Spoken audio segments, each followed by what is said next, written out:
Hello and welcome to Inside Music, episode number 187. As always, I'm your host, James Shotwell, and it is great to be with you again. My guest this week is none other than singer-songwriter Annie Schindel. Now, if you're a longtime fan of Inside Music, you will recognize that name because Annie appeared way back on episode 79 opposite Bradley Walden of Emarosa. At that time, Annie was just finishing up high school, writing songs and recording them in her bedroom, and a lot has changed since then. If you're a fan of reality TV, you might have caught her on a brief appearance during the NBC series Songland over the summer, but since then, she's also been doing a lot of writing work. And that's a lot about what we talk about in this episode, but there's also some huge news in Annie's life. She just released her first proper single. It's called Reminiscing, and it is available right now on Spotify, Apple Music, wherever you consume music. And I really think that it's a perfect continuation of the songwriting that first got Annie on this series way back in 2016. Now, Annie is one of my favorite people to talk to because she's young, she's hungry for the music industry, and she knows a lot more than many people her age. When you hear this conversation, you're going to get an inside look at the world of professional songwriting, how you get into that business, how you survive that business, and how you learn to recognize the material that may be best kept for yourself. Annie has a bright future in this industry, and I'm always happy to have her on the show to talk about her latest efforts and what she's doing to get ahead, as well as the lessons that she's learned. And that's pretty much what you're going to hear here. But before we get there, I do want to bring up a few quick things. First and foremost, this episode of Inside Music and all episodes of the show are brought to you by Holics, the industry standard for music promotion. Now, what that means is that artists like Slipknot, Mariah Carey, Diplo, and thousands more turn to Holics every year to promote their latest releases. And you can do the same if you're an artist out there by going to Holics.com. That's HAULIX.com. Head over to Holics, click the sign up button in the upper right-hand corner, and you will receive your first month of service absolutely free, courtesy of your friends here at Inside Music. So one more time, go to the most trusted source for music promotion on the internet, Holics.com. That's HAULIX.com.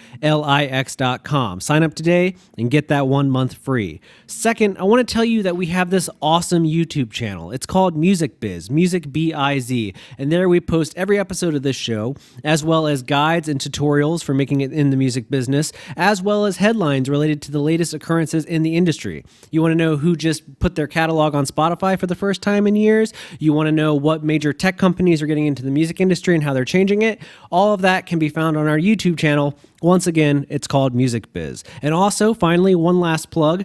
Annie Schindel's debut single, Reminiscing, is now available on all major platforms. And I want to play a clip for you here, but due to how copyright works on a lot of these services, we just can't share things on the podcast like we used to. So instead, I'm going to put it on you. Please go out there, find Reminiscing, and give it like 100 streams so that she can make a couple of bucks off of her efforts. But right now, all I'm asking you to do is sit back, relax, and enjoy this conversation with the one and only Annie Schindel.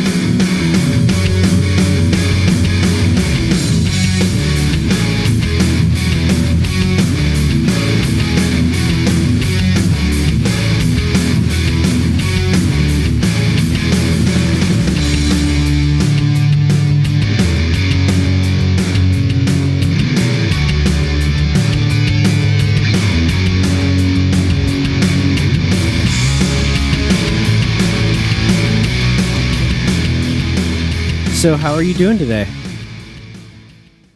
I'm good. How are you? I'm well. It's cold in the Midwest. Are you in California right now? I am in California. I'm in LA right now, but if it makes you feel better, it's still really, the weather here is not doing good. Okay, yeah, but what do you It's mean raining by and cold? Yeah, that's like LA not good. That's still like a solid good day. Yeah. Okay, fine. No, I don't like it. I don't like the clouds. I don't like the rain. I already did the whole Boston thing. I understand what it's like to have weather, and so I'm not here for it. I would like to complain to the weather people. I can't believe that it's been I can't believe it's been like 3 years since we did our first interview together. I know. It's just like it was yesterday. I know. Well, it kind of was, at least for, I mean, we've both been super busy. For people that don't know, I mean, people listening to the show, if you go back, I guess 3 years, you can find a conversation with Annie that we also did as an article for a magazine. But here she is again, having grown up a bit and done way too much stuff for us to cover in probably one conversation. But could you give people at home like the very short, let's do like the last 18 months, what you've been up to? Yeah. Oh dear. Where do I begin? I went to college. I made it a year and a half. In Boston, and then I decided to drop out and come home. And I told myself if I can keep myself busy in music and be in sessions every day, I'll give it a fair go. Thinking, oh, that'll never happen, and I'll go back to school. That this would all be very embarrassing. And then next thing you know, slowly but surely, I started to kind of like get a team together around me, and sessions started happening a lot more. And then I was like, oh my gosh, I have no time to go back to school at all. And so I've been out in LA writing, writing a lot for other people, trying to work on my own stuff. Yeah, and that's kind of been the last 18 months if we're doing that timeline. Yeah. Yeah, you have been writing for a lot of people. Is there anyone that people would recognize that you could share with us?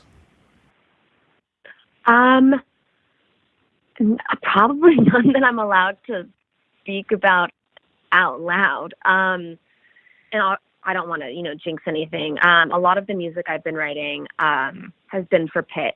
So a lot of pop artists have been kind of, fingers crossed, interested. My hope is that in a couple months I can be like, remember that time you were talking to me and I couldn't tell you? Well, like, look at that song now. So my fingers are crossed. But yeah, just lots of little artist projects for some smaller artists, and then bigger songs for bigger artists for pitch. And then every once in a while I'll be like, I want the song for myself. I don't know how or where or why, but I do. And so I'll try to sneak in a couple for me. That's good. And, I don't think a lot of people appreciate the business of songwriting a lot. Can you talk a little bit about how you got into this world? Because I know it's something a lot of people are maybe interested in, but they don't, like, I don't think a lot of people at home realize how often their favorite songs are not written by the people that sing them, and how people get jobs writing songs for other people and so forth. Yeah, exactly. That was a really interesting process for me because I kind of came into the more of the business side of it, not like very naive. I didn't really know anything. I was like 18, 19, and I was like, okay, I want to write music, please. And so I think for me, especially when I was younger, I thought that every song I heard was written by the artist. And then now you can like look at the artist credits and you're like, oh, so it was like three other people. And the artist wasn't even mentioned at all, which I always thought was super interesting because I was like, who is doing this? Yeah. So when I came home, I just started writing with friends that I knew loved writing and like music. And then typically from there, everyone wants to, kind of meet everyone and network. So it was like, hey, Annie, I have this friend. You should meet this person. They'd love to write with you. And then you meet that person, and then that person has somebody. And next thing you know, you've kind of created a little circle of people that you can write with. And then I've been lucky enough. I have an amazing manager who is also kind of in charge of setting me up in sessions or meetings. And he's kind of the one that's like, okay, I know this person is looking for music. Here's 3 sessions to bring out those songs. Send them to me by blah, blah, blah. And then you'll either get like a bite and someone's like, oh, this could be really sick. Or they're like, no, thanks. And you kind of just move on to the rest. So for me, my day-to-day is just lots of writing sessions with friends, with people I don't know, with people I'm just meeting, people with labels and pub companies that I'm just starting to like dip my toe into. But yeah, the whole process has been a lot of fun, very busy, and definitely overwhelming. I've definitely needed to work on being a business person before anything else. You got to like protect your art and your craft, which sounds like really annoying, but yeah, I feel like once you get in, you're like, oh, that's how easily you can be, taken advantage of or like miss out on something really special. So that is definitely something that I'm continuing to learn. And I'm just still learning about all of that. What would you say is the biggest lesson about business? You touched on, needing to protect your music and everything, but would you say that's the biggest thing you've learned in the last year of really getting kind of deep in the industry trenches? Yeah, I think, I'm really into the industry. I think, especially when you get down to the nitty gritty part of it, like splits and who's getting what percentage of the song.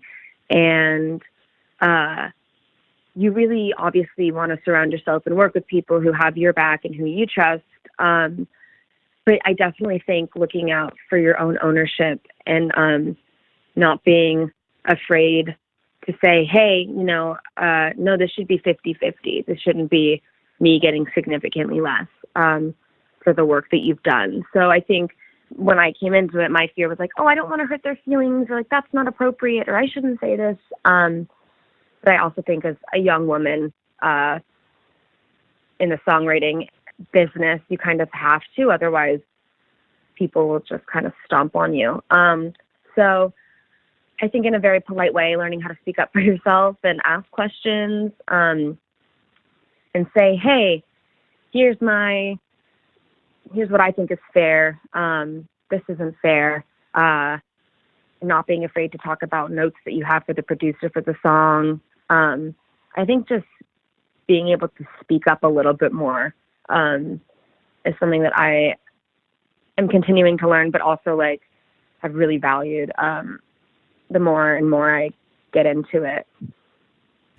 Well, for people that follow you in the world of SoundCloud, it's been, I guess, a little over a year since you posted Bad News, and that was like your first song, and then almost a year since before that. But you have a new song out. So what was, I guess, the motivating factor between being quiet for so long in terms of releasing your own stuff, and then what made the new song, Reminiscing, which we'll get to in a second, like what made now the time to kind of reemerge? Yeah, that's a great question. I think when I left college, I had this whole idea, fantasy in my head. I was like, I'm going to do the artist project. I want to release music, and here I go. But then the more sessions I was in, I think I realized that I actually had a lot of fun writing like stories and experiences that weren't my own. Or like, I love this song so much, but that's not necessarily something that I would want for me.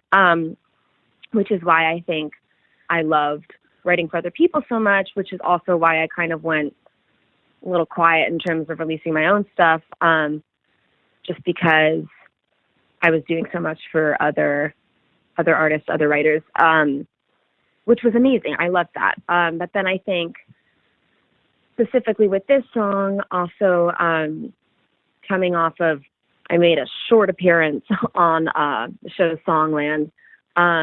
And I think coming off of that, I had a lot of people saying like, hey, are you putting out songs? And like, oh, is Crush your artist project? And I was like, no, Crush is not my artist project. That was for that. And yeah, you want to know what? I do want to put out some songs. And Reminiscing was one of the songs that I had written with a friend. And as soon as we wrote it, I was like, oh, don't send this to your manager. Don't send this to anybody. I think I want this just for me.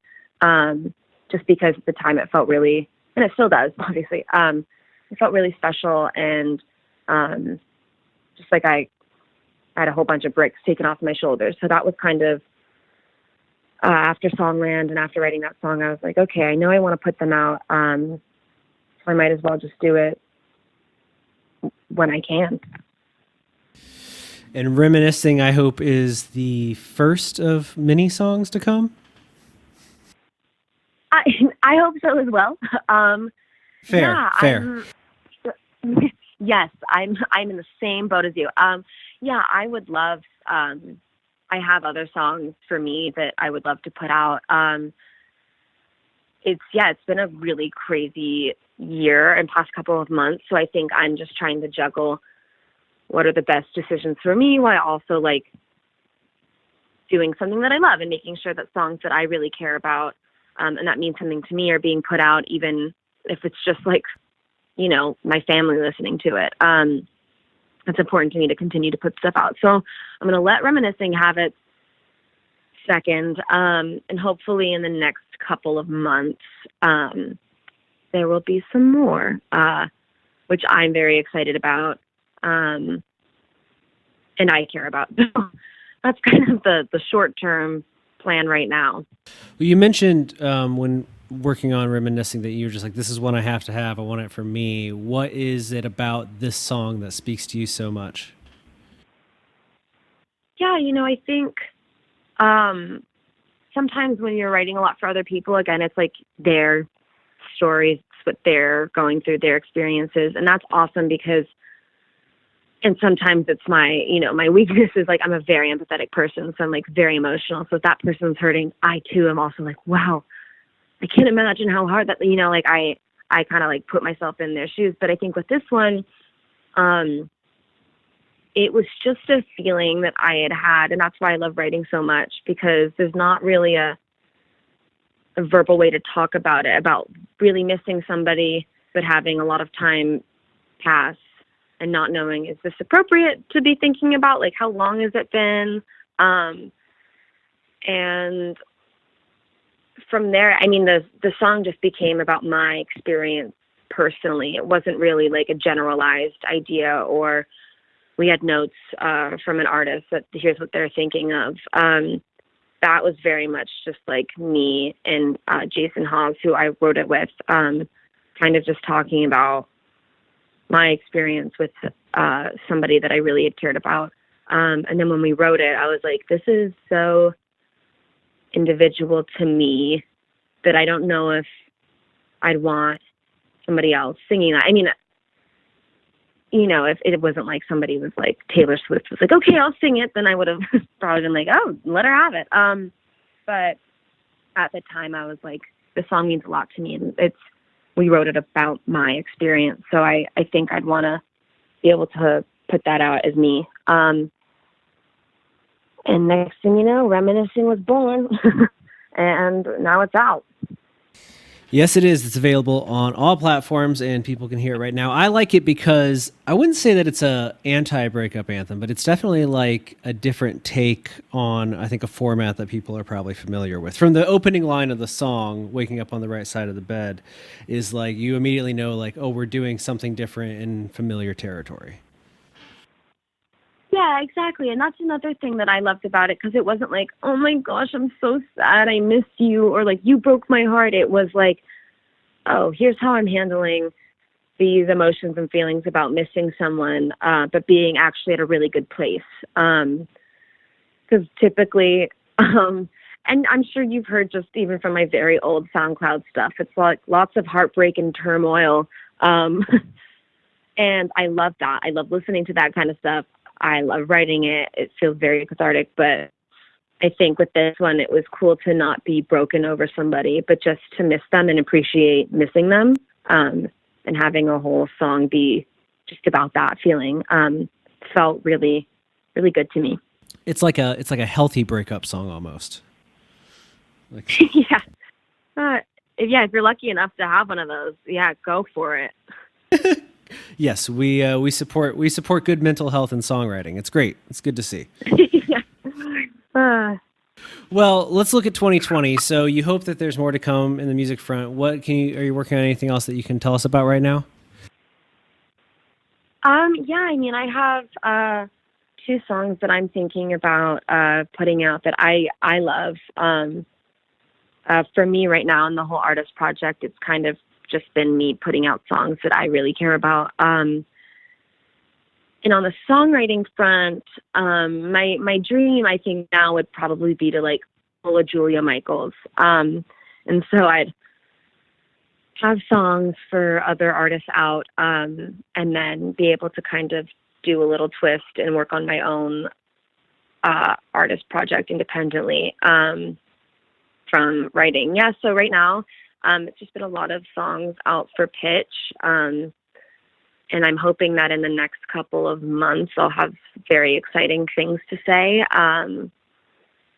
But right now, all of that stuff has been very secretive. And in terms for me, I have no idea what, I have songs on my radar for myself that I want to put out, but I'm not totally sure yet.